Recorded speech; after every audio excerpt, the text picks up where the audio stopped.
Good afternoon. Yeah, it's afternoon right here. It's still morning in Amsterdam, so that's kind of good. The conference asked me to talk about microservices, and now microservices is an interesting topic. It's very complicated and has a lot of subtopics. So, and then they said, could you do it in 20 minutes? I'm like, ooh, that's really, really short. So they gave me 40 minutes, luckily. So we're going to try to do this in 40 minutes, right? So, it's back on. Good. Thank you. So microservices, and yes, it's a broad topic, so there's lots and lots to tell about. And I'm going to try to do this in 40 minutes, which means I probably talk even faster than I usually do, which is probably not good for you, but otherwise we'll never get through, right? So here's the thing about microservices. As you heard our previous speaker, he was like, nah, microservices is probably not for you in certain cases, and there's other cases where it might be helpful, right? And there's a lot of bad press, so we're at that point in time, but there's a lot of bad press about the topic. Like, yeah, you know what, Amazon Prime threw it under a bus. That doesn't mean all of AWS threw it under a bus, or they're dead and we go back to monoliths, or we go back to modular monoliths and whatever we do, and yes, it's dead, and people are all just like, no, we shouldn't do this anymore. So the real thing is, there's a place and time for everything, and that includes microservices. So in order to get a little image about what it is, I'm going to start with a definition, right? And that definition alone, so this is Martin Fowler, right? And this is Martin Fowler's definition, and this is his short definition, right? This is, he probably has a longer one, I don't know, but so this is all this stuff that you need to take into account if you are thinking about doing microservices, right? Then there's a bunch of questions you need to ask. I'm going to try to answer those for you, right? So we'll start off with saying, well, okay, when would you do this and when would you not do this? That's one point, right?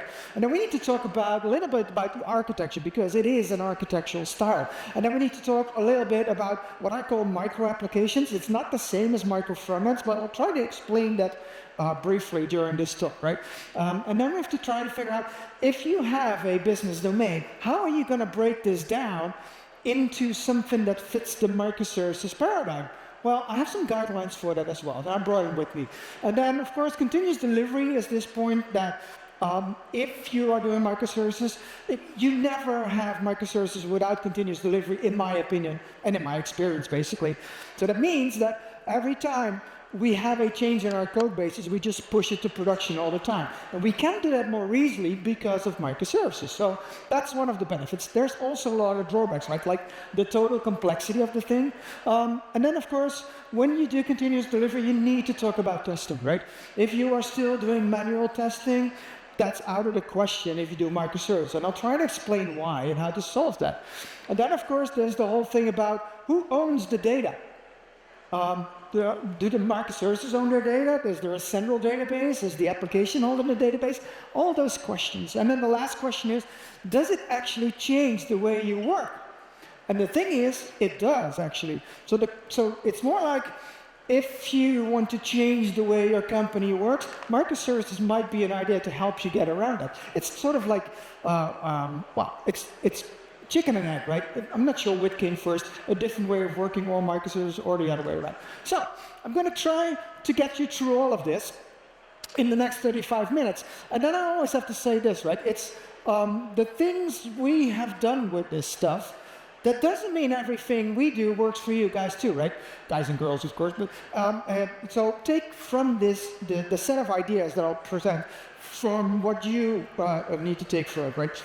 Probably, maybe you're not investing in microservices at all as a result. That's also fine, right? I'm not an evangelist of microservices. But I need the 40 minutes, right? So let me quickly introduce myself here. My name is Sander, and in Dutch it's spelled Hoogendoorn, which sounds terrible. In the rest of the world we have this really stupid strong G.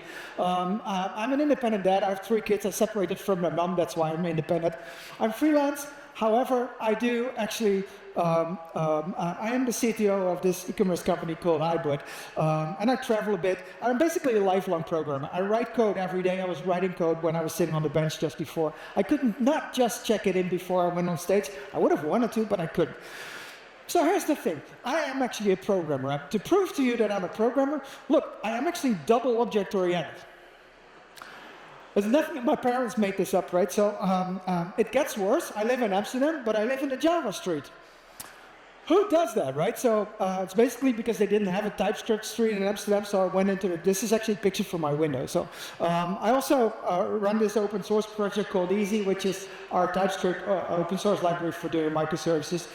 Please start. We have not that many stars, but it's really nice. So let's address the problems that you can solve with microservices. I'm going to give you 2 real-life examples of companies that went into investigating microservices and for what reasons, because the reasons can be very varied. So let me give you some examples. This is the office building of an insurance company. I became their CTO in 2014, I think, and they had some interesting issues. So they had a mainframe. Have you ever seen a mainframe? That's like, they're huge, right? There's like, my MacBook is like, probably has the same computing power, but it is, this is big. And actually at this insurance company, the machine is on the 4th floor of the building because in the Netherlands, most of the country is below sea level, which means if we flood, will happen sometime, I guess, then they don't want the mainframe to be in the basement where they usually are, so they put it on the 4th floor with a secret access to it. That was one of their problems. The second problem was that they had 18 million lines of COBOL and 12 million lines of Java code. And they wanted to get rid of it. The reason that they wanted to get rid of it were their programmers, because their programmers were getting older and older, right? They wanted to retire. Actually, some of them did retire, and then they had to hire them back for very large amounts of money, and they only worked for 3 days a week, which was a good deal for the developers. So learn COBOL, please, right? That's the good thing. So here's the thing. They tried 6 times already when I joined them to get rid of their monolithical big systems. So I have nothing against monolithical systems, by the way, but they could get in the way. And the thing is, if you look at what John Gall says about it, he says, well, basically, a complex system designed from scratch never works, right? So if you try doing this, you're in the wrong place. Don't do that. You always have to start all over with a small working system, not try to build the big system. They tried 6 times, 12 years in a row, they failed every time.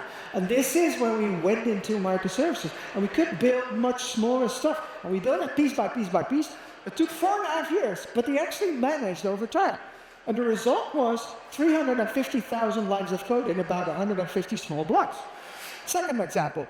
These are Lucas and Joran. These are the COO and the CMO and the CEO of the company I now work for. And they said, we want to be in your slide deck. And I said, okay, I'll make a picture of you, put you in my slide deck.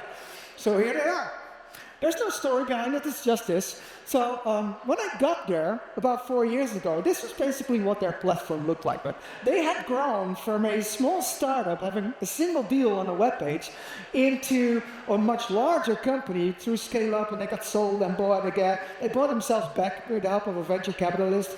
And it started off really nice, like, okay, we have a website and we have a mobile app. And then they realized over time that managing it from a spreadsheet wasn't really working out. So they built all sorts of systems in their CMS, an ERP system, a CRM system, whatever you might have. And then they started 6 years ago to build microservices. Cool. And then they said, well, we're going to put it on every cloud. They run on GCP, but they put the backup on Azure. Because what? If GCP goes down, then we have a backup on Azure. Not sure who invented this stuff, but it's the way they work. And then they had to come up with all sorts of interfaces with all sorts of third-party products. And then they realized, wait, we need the data of the orders in the ERP system, but we also need them in the CRM system. You know what? We'll put data everywhere. In all these big systems that were written in Python, in Java, in PHP, in whatever language you can come up with, they had it basically. And then they need to keep that data in sync. And this is where the shit hits the fan, as they say, right? This is where it got complicated. And they couldn't move anymore because they were killed by dependencies. Remember this phrase, you get killed by dependencies. It will happen over time, especially when you grow and when you grow rapidly. There's a big chance that you might run into this. And they ran into what I call technical death. It is basically when you have to spend all your engineering power into maintaining everything and keep everything running. Just to keep everything running, you have all tech employed there. And that is where you are going to get in trouble. But here's the thing, right? So if you are thinking about saying, listen, this is a place where microservices can help, right? Start pulling out one by one, piece by piece, and keep the existing systems running, which is what we did. You do have to remember that if you apply new architectural styles, which is Microsoft still fairly new, use them for the right reasons, right? I see a lot of people that say, yeah, we're going to do microservices because of the scalability, because we have scalability issues. Most companies, except our previous speaker, of course, do not have scalability issues. Not yet, right? So, and if you don't have them not yet, don't solve them as yet, right? So solve the stuff for the right reasons. So, next. The question is, what does a microservice actually look like? What is a microservice? What does the architecture of a microservice look like? And the nice thing is, it's an architectural style, and I'm going to look at the inside of a microservice for a little bit, that will help you evolve over time. And that's a good thing, because most software out there lasts for a long time, right? I've worked with banks and insurance companies, government agencies that have applications running, and they have been running for 30 years in a row. Recently, a friend of a friend called me and said, I found some of your code. I'm like, what? It's still alive? How old is it? He says, it's from 2014. I'm like, cool, my code survived for 10 years. I probably didn't like to code anymore because, well, over 10 years time you learn to code very differently, right? So this is where you go. And it needs to be alive for a very long period of time, right? So this is what the famous programmer Charles Darwin said about architectures. He said, well, it's not the strongest of the architectures that survive, nor the most complex ones, it's the most adaptable ones, right? And that's a nice thing about microservices, they are really adaptable. So this is what we do, actually. So my team is not a really huge team, right? We actually build a whole e-commerce platform with 2 handful of people, right? It's 13 people, including me. That is not a really big team. So we made a deliberate choice of trying to move away from all the different technology stacks that we had at the company and move it back into one. And we did. So we went to have React Native, React Native is still a puzzle to go there, but we have a React, we have TypeScript, we have Node, we have Express, and we have a Mongo database behind it, and we run everything on GCP. It's a single stack, so everybody on my team can understand the stack. Now the interesting thing with microservices is that you usually put a single microservice in its own repo with its own pipeline and its own deployment strategy, and they're basically all the same. So if you have them in a single stack and in a single architecture, you're in a much better place. I can open up any one of the 150 repos in my team and understand what the code is like, even though I might not have written it. I was actually working on our category service this morning, and I hadn't written it myself, well, parts of it, but I opened it up and I could immediately find where I needed to be. That's a good thing. So we do this. So I'm not saying copy our architecture, it's just an example, right? So this is a book I wrote. It's in Dutch, so you won't be able to read it. It's a difficult language, don't worry. So I wrote this in 2003, I think. But in the book, it's sort of like the prototype of the architecture that we still use. So it always starts with the domain, right? This is domain-driven design. I'll talk a little bit more about that soon. And it starts with the centerpiece of it as basically the entities. Right? This is the core of your domain. This is what defines your domain. It's the behavior and the state of the entities that actually matter the most. So every service has that at its heart. Around it, we have stuff like repositories. Right? Repositories are, it's a pattern from the domain-driven design book. They're there to get instances of entities for you and to push them away again into whatever you store this stuff in. Right? Doesn't really matter much. On top of that, we have what we call a process layer. That sounds horrible. It's not as horrible as it looks like. We define stuff in use cases. We model them as well. They're very small objects in the microservice that hold the process logic. So if you have multiple repositories bringing together behavior, that's what the use case does. They also handle the security and stuff, and it's very simple pattern. On top of that is the resources, right? This is where you come in. If you call an endpoint, it goes into your resource class, and the resource class distributes it through the use cases and through the repositories. And on the bottom part of it, we have stuff going out because you need to go into a database, into another service, into an external party, an external API, whatever you might have. We're currently trying to hack into our HR system. HR doesn't know that yet. Well, they might know if they are looking, but they're probably not. So we're hacking into the HR system to get the data out of who is somebody's manager. And our profile service does that, actually. So you can put stuff away in different places. So the interesting thing about this is that if you have an architectural pattern like this, you can recognize it throughout your code. this is a code base that I found from 2014. It's a .NET code base, and it has the same layers, right? This is very typical. And actually, if you look at repository classes that we've had over the years, they all do the same thing. Their own repositories, being in a very different language. So this is one in C#. This is one that I wrote in 2015 in Java. It's actually functional style Java using monads. I love monads, by the way. I'm not going to talk about it now, but this is one in Python even. And this is one from our current project in TypeScript. And they are independent, well, they're in different languages, so in different stacks, but they do have the same behavior. So the patterns matter, right? If you have those patterns set out in a simple picture, just put it on a one page or somewhere and adhere to it. Because in the end, you will have like a whole ton of different repositories with different services written by different people, and the only thing that keeps them together is the fact that they have the same architectural patterns. And that makes them readable. That also makes them maintainable and adaptive over a long period of time. So if you want to read more on this on the website of our open source framework, there's a page that talks a little bit more about the architecture, so it might be a good reference.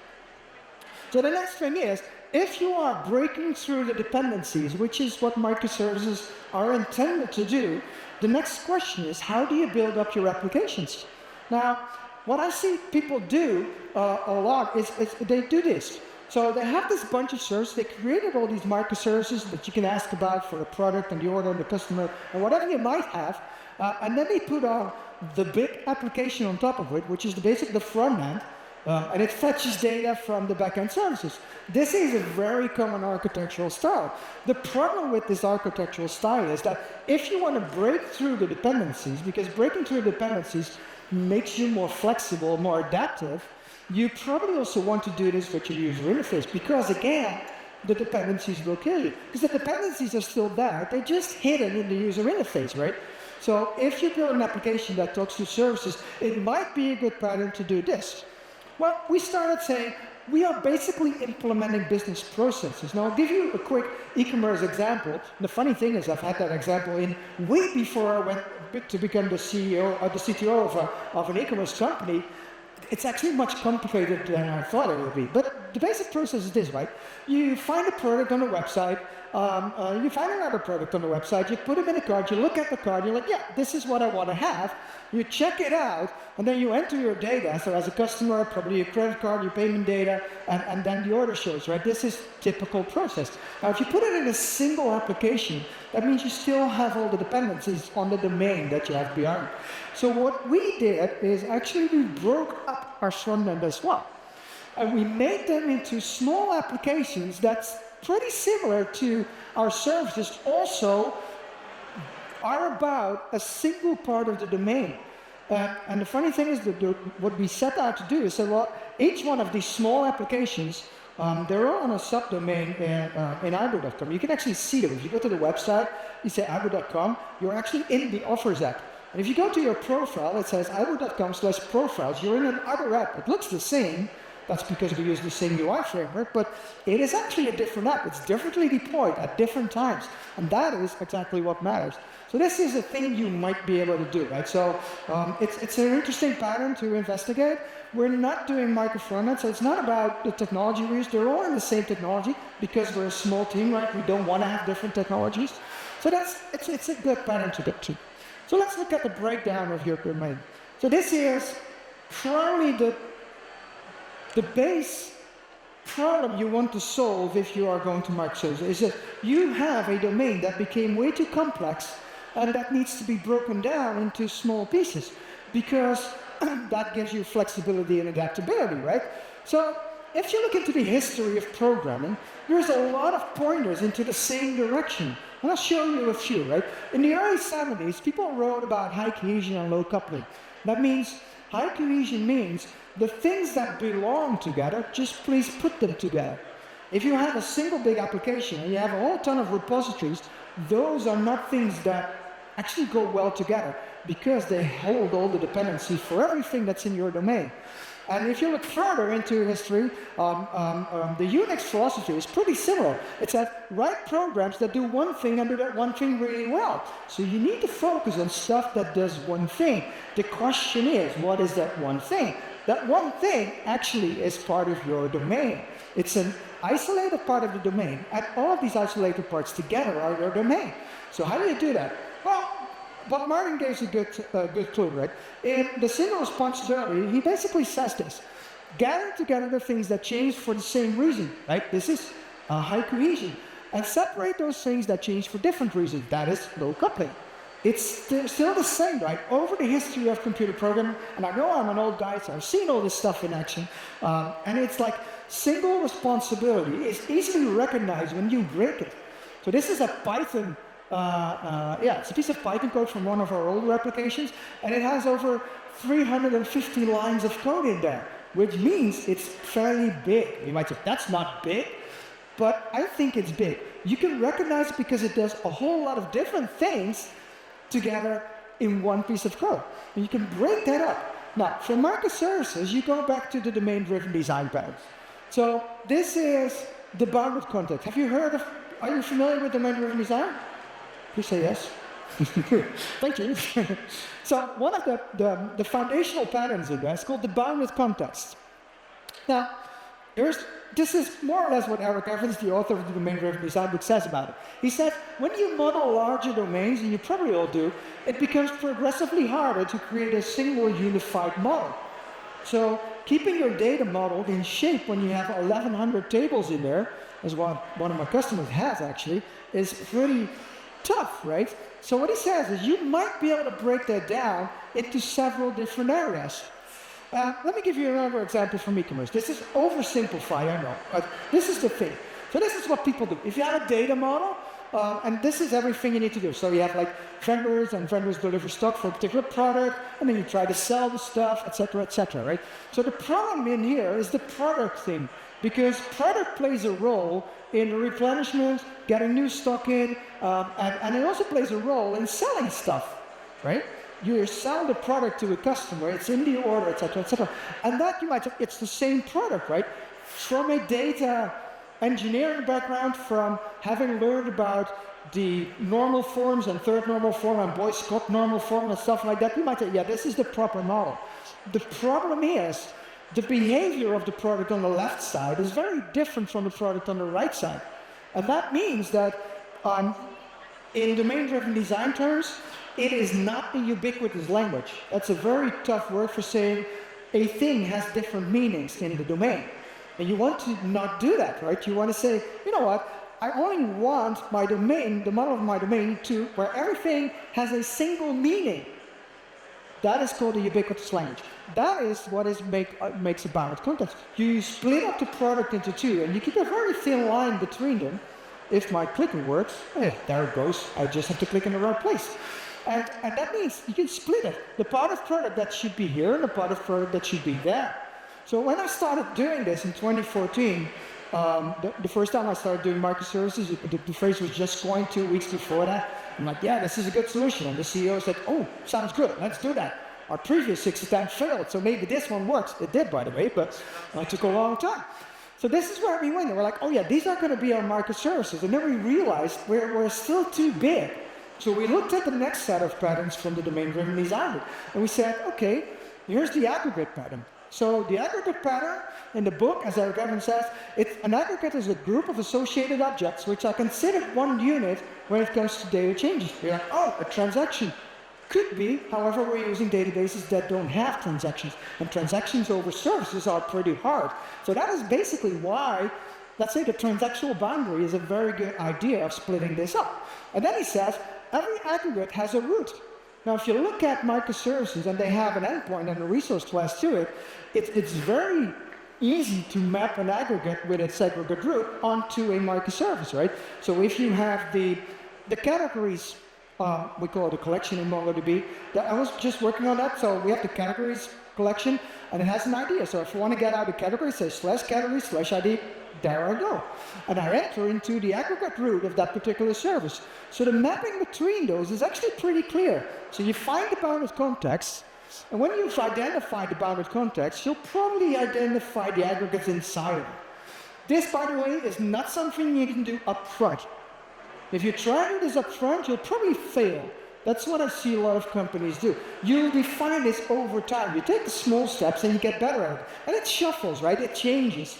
That's one of the nice things about microservices, that they allow you to change stuff and change your model all the time, because it's just that single component usually that you are working on. And then the aggregates map really well onto microservices. So that's also a thing that you could take into consideration.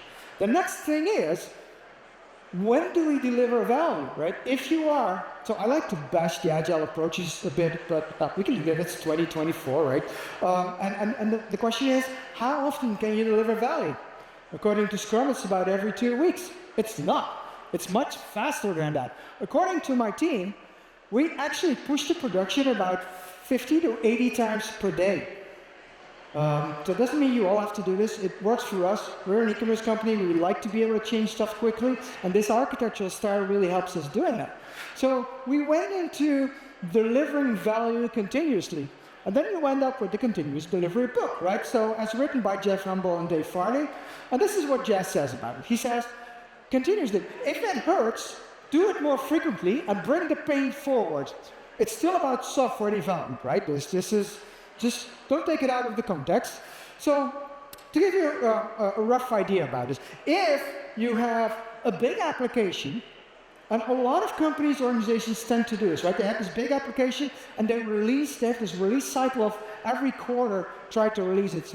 So they build up all the changes that they have to their landscape, and they try to release that once every 3 months. But the amount of changes gets so big that it becomes really hard to test. And that's where they go wrong, right? You cannot just deploy a whole bunch of changes. You need to test everything, and everything in coherence.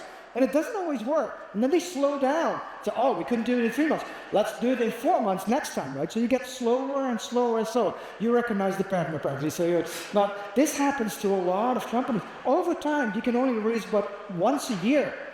I ran into a company that actually did this. They said, help! I'm like, yeah, okay, you need to go in the reverse direction. You need to do it more often because you get better at it. Again, it's the dependencies that kill you, right? And here's the thing, and Jason says this really well. He says, you know what? Missing a bus is not a big thing if the next bus comes along in about 5 minutes, right? You'll just wait. You have no rush. You can just say, okay, if I miss this one, the next one will be there in 5 minutes. If the next one doesn't come until the next day, you're in trouble. And this is exactly what it's about. This is such a good quote, actually. So if you break your code into small pieces and you make sure that you can deliver each and every one of them continuously at the point in time that you added stuff to that particular component, you're in a much better situation, because the deltas between this version and the next version of your small component are just tiny, which means they're much easier to test than they were when you have this really big example, right? There's only one thing that's left probably, right? It's that, well, basically microservices, if you do this, they're allowed to have rapid feedback, right? So we push stuff to production, and then business immediately comes along. I pushed something to production yesterday, and then our finance manager, she came to me, she said, no, wait. In the approval process, which I just pushed, they only have an hour to approve a particular deal, otherwise it just goes through. It's fast business right now. I said, no, we need more time. If the deal is above 100K, we don't want this hourly expiry time actually of our approval. Could you change that? I'm like, yeah, in about 3 minutes. So it made the change. Better example, we just have our quarterly sale last week, and it starts at midnight. So my team gets together at midnight. Traditionally, because, well, it sort of works now. It didn't work when I got there. We went into trouble and we had more pods and whatever. And now we're at the place like, we started the sales go up at midnight. I have no idea why people buy stuff at midnight, but they do. And the amount of people on the website goes up and on the app, and we're just looking at it. And then 10 minutes after 12, our marketing manager calls me up. He says, we actually want this particular feature on the main page. And I know we're in our big quarterly sale, but could you maybe check it? And I looked at my team and I said, shall we do this? And they said, yeah, sure. So open up WebStorm, typed it in, run the test, run my code, checked it against production, checked it in, 10 minutes later, it's in production. That kind of thing, right? That is what you want in certain environments. Not always. And yes, you can do that. You don't have to be on the same stack we are. Any stack can do this, right? But as long as you break it down and you automate everything. Because that's basically the thing. I'm one slide behind on, but that's because my clicker. To be able to do this, you need to automate everything, right? And automating everything means that you move into a different cycle of working. And Edwards Deming had a really good quote about this. He says this. So the important part about this quote is he says, eliminate the need for massive inspection by building quality into the product in the first place. No matter where you do microservices, monolithic, whatever you build, right, this is crucial to building software development, right? To give you one example, this is our pipeline. I took a screenshot last week. This is one of our, it's the Brent's app actually.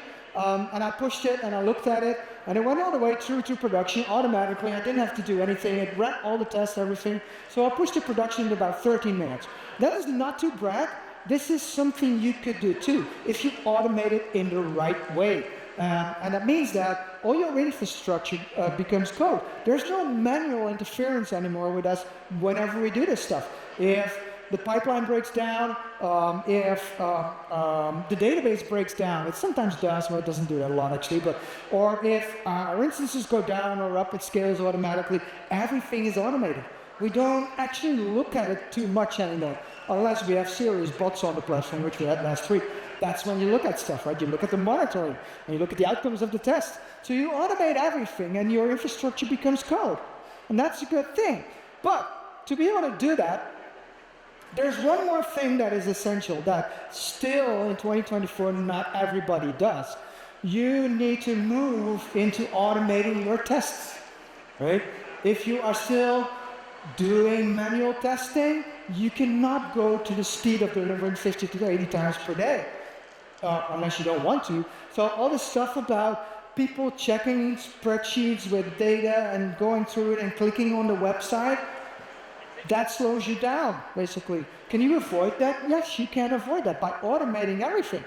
Again, you can automate your tests as well. But what I see in most organizations is basically this.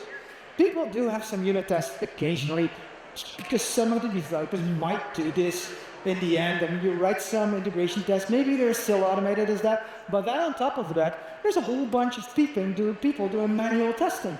And that slows you down, because if you want to deploy like 10 minutes after the previous deploy, people say, no, you cannot do that, I still need 2 more hours to test this stuff, then it slows you down tremendously, and that is highly expensive, right? So you want to be able to go here.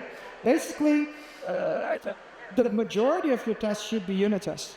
Test everything in isolation. The way we went through this, it's a matter of discipline. It's also a matter of writing your code in ways that they become easier to test. If unit testing and TDD become part of your repertoire, you will actually write code in different ways. You will start writing code in ways that it becomes testable. And that code looks very different. And it's a very good thing. So the question always is, what then is a unit test? I have this nice anti-definition basically from Michael Ferris. He says, well, a test is not a unit test if it talks to the database, right? Because if you talk to a database, you need to if you put stuff in the database, before the next test runs, you need to take it out again too. That's again expensive, right? If you talk across the network, it's the same thing. Everything in the environment of the unit you're testing might be different if you touch the environment. So you try to run it in isolation, and you isolate the test from the rest of the test. As a result, I want to look less in the picture, right? So if you run separately from the other tests, that means you can speed up again, because you can run multiple tests in parallel. And running them in parallel means you shorten the feedback loop again, right? That is why you need to become an expert in unit testing. So here's the thing. We have tests on our pipeline everywhere. So it starts with basically simple stuff, like all the unit tests that I have on the repo that I'm working on, I run them all the time. I just run them, by the way. Do you agree? Fine. So I could check in my code.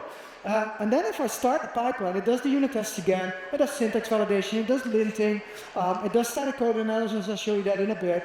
We run our API tests all the time, integration tests, end-to-end tests, performance tests. We even run tests in production, because you might be taken down by some DDoS attacks and you don't see it.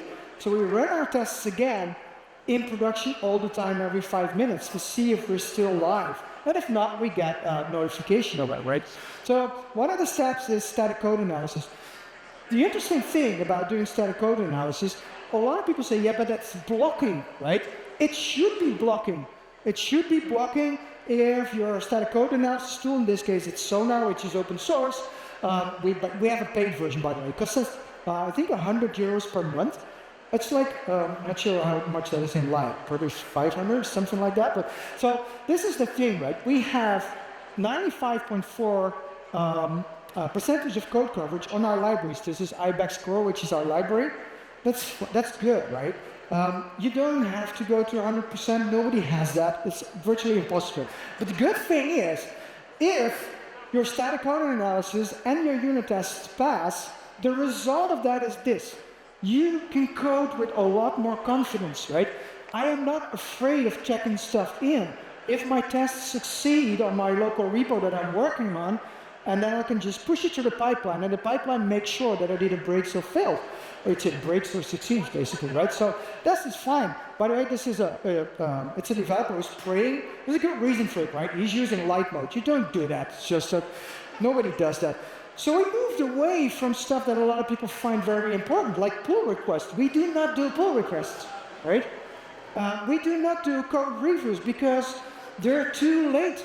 They should be code views, right? So if you write code, and you get everything in order, and you have to make a pull request so somebody else can have a look at it, that other person might not be in the room at that point in time. So it takes a day, or 2 days, and if you work for a large company, it takes a week. If they're on holiday, it takes even longer, right?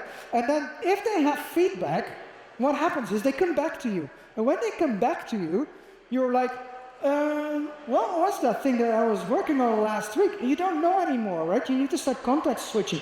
That is very expensive. That's why we moved to trunk-based development. What does trunk-based development mean in a single sentence? It means I check out my code, I make a change, I check it back into the trunk. Of course, I pull first, then I merge, and then I check. And you're like, yeah, but merging is very complicated. It's not if you keep the time frame really short. So trunk-based development pushes you towards having very short, well, let's say checkout periods, right? The time between when I check out my code and check it back in is usually not much longer than half an hour, stuff like that. So that means that the changes that other people might have made to the same repo, they're not that big, right? I can still merge that back. If you wait 3 months, then you're basically doomed, right? You can never merge back again. The longer you wait, the exponentially harder it gets to do that. So, 2 more things, and I have 2 minutes, right? So I'm going to do this really quickly. So who owns the data? Traditionally, this is what you do, right? You have an application, it has a database. This, again, will kill you because you're still dependent on everything coming together in that single database. So in a microservices world, you move to this situation. It's the situation where the services own their own data. That brings together really interesting possibilities, but also complexity. Because what if you are talking to the customer, but you also want to get something about their orders? Well, you need to talk to the order service. You do not go from one database to another, or from one service to 2 different databases. That's not done in a microservices world. So it comes with a trade-off, right? This is a trade-off. But you cannot write a join with 20,000 tables and make it work. And that's exactly the thing we don't want. We don't want those dependencies, because if one of those small domains we want to change in that, we don't want to have the dependencies or the other ones. So we went on in this direction, and it's the right direction, I would say, if you do microservices. That also allows you to use different storage mechanisms for different reasons, right? You're not bound to use Postgres or Mongo or whatever you use for all your services. Some of our services talk to other services.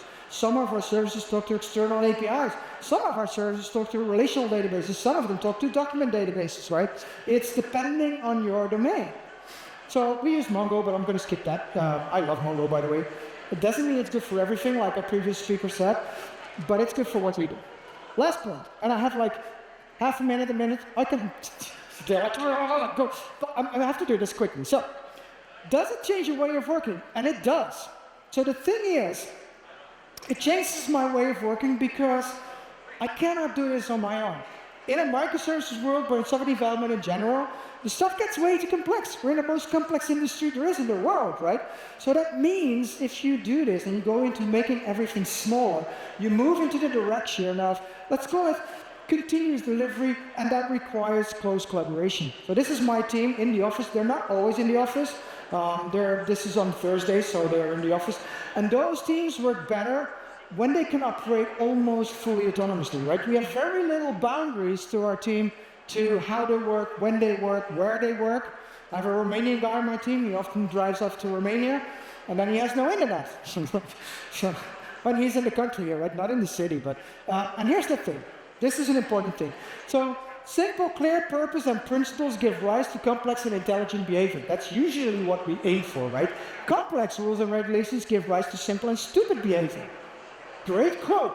This is the most important part of it. He says, simplify to amplify. So what I did, I take away the rules. I do with all my teams. I take away the rules, right? Every rule, every ceremony, every procedure that people are used to, but not really need, just strip it out, right? If you have, so I'm going to skip this slide, but so this is my team, right? And we got very good at taking out the stuff we don't actually use or need, or that we don't like even, right? So this is what Antoine Saint-Exupéry says about it. He says, perfection is achieved, not when there's nothing left to add, but when there's nothing left to take out. But we took out most of the stuff that people are used to do. So we don't do Scrum. Scrum slows you down if you go into 50 to 80 times delivery per day, right? We also don't do Kanban. A lot of people say, have you done Scrum? Do Kanban? No, we don't. We have no sprints. We don't do retros. Retros are just boring, right? It's a repetitive thing of like, oh yeah, what did you do this 2 weeks? And why didn't you move on faster? We promised to do that last time and the time before, etc. So we quit doing these, right? It's just boring stuff. We don't have a Scrum Master. We have no PO. People on my team are their own PO, so that when they pick up some work, they go into the business and they talk to the people in the business. It's as simple as that, right? So that's all. We don't do user stories. We don't estimate. If you deliver 50 to 80 times a day, why would you estimate? They're all small, right? And we do all sorts of stuff we don't do, right? And we don't blame each other. I'm almost there. So what do? We do stuff like event storing when it gets to figure out the domain. And we do mob programming a lot, basically. And what we mostly do is we solve a single problem every day. So the thing we realize is that no two work items that we might have use the same amount of people, use the same people even. My clicker doesn't always work.